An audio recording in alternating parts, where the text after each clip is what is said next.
ہوا تھا میں اڑی آیا نہیں تھا، تو اپنے ساتھیوں سے ملنے کے لیے آئے تھے، تنظیمی امورات پہ تبادلہ خیال کیا، کچھ لوگ نئے جوائن کرنا چاہتے تھے، ان کے ساتھ ملے، اور 3 دن اس لیے یہاں ہیں کہ ساتھیوں کے ساتھ بات کریں گے پنچایت الیکشن جو آنے والے ہیں اس کی تیاری کیسے کی جائے، تنظیم کو کیسے مضبوط اور کریں، پھر ULB کے الیکشنز ہیں، اس کے بعد پارلیمنٹ کا الیکشن ہے، اسمبلی ہو نہ ہو، باقی اس لیے آج کا پورا وزٹ جو ہے وہ آرگنائزیشن کو اسٹرینتھن کیسے کیا جائے، نئے چہروں کو کیسے آئیڈینٹیفائی کریں، جو پنچایت میں جن کو فیل کریں،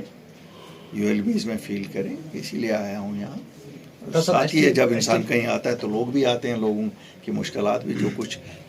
حل کر سکتے ہیں وہ سنیں۔ سر ایس ٹی کے بارے میں آپ کی کیا رائے ہے؟ جو بارڈر ایریا جو پہاڑی علاقوں میں رہتے ہیں کشمیری ہیں، کیا وہ ڈیزرو کرتے ہیں ایس ٹی کے لیے؟ یہ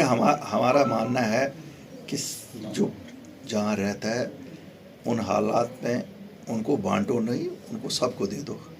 حالات، لیکن اب کہتے ہیں نا ابھی کسی کو دیا ہی نہیں تو ہم لڑ رہے ہیں اس پہ، جو چیز ابھی ہوا میں ہے، ہوا میں جو چیز ہے اس پہ ہم لڑ رہے ہیں، ابھی تو کسی کو کچھ نہیں دیا، ان سب کو ملنا چاہیے، یہاں تو لوگوں کے حالات ایسے ہیں،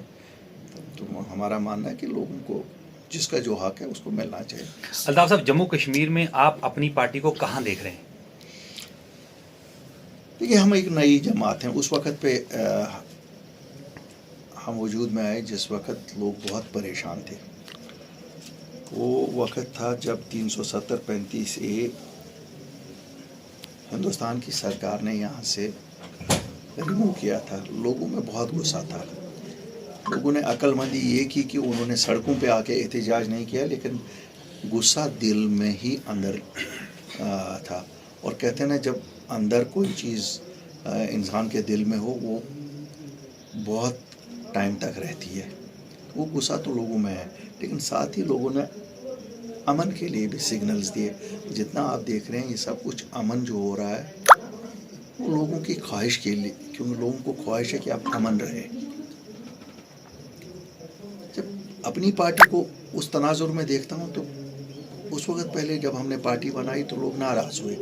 کہ الطاف بخاری کو کیا ضرورت تھی، اس کو تو اللہ نے سب کچھ دیا تھا، یہ کیوں سامنے آیا؟ کسی کو لگا شاید دلی کا ایجنٹ بنا، تو یہاں سب سے پہلے تو وہ الزام لگتا، کسی کو لگا BJP کا ایجنٹ بنا، کسی کو لگا کچھ اور بنا، کسی کو لگا شاید ہمارے ووٹ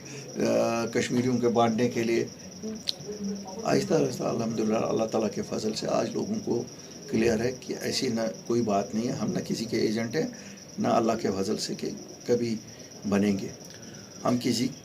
ہمیں اس سے کوئی واسطہ نہیں ہے، لیکن ہم نکلے کیونکہ ہمارا کھویا تھا۔ جس وقت لوگوں پہ مصیبت بن پڑتی ہے اس وقت لیڈروں کو سامنے آنا پڑتا ہے۔ جو جماعتیں آلریڈی تھی انہوں نے راہ فرار اختیار کی، کیوں چپ کرنے میں انہوں نے سوچا بہتری ہے، لیکن میں بھی چپ کرتا۔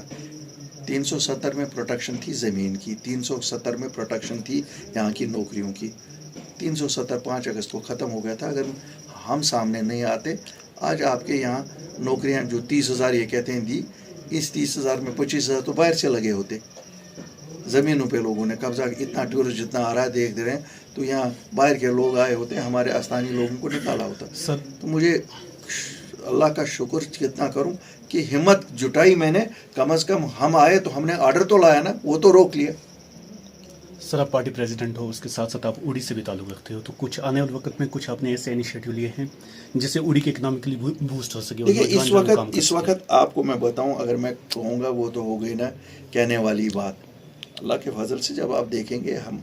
جو ہمارا مینیفیسٹو اوڑی کے لیے الگ ایز کینڈیڈیٹ ایشو ہوگا، اس وقت آپ دیکھیں گے کیا ہوگا اوڑی کے لیے، میرا کیا اپنا پلان ہوگا۔ باقی ایز اے پارٹی تو ہمارا تو ہے ہی ہے یہ کہ ہم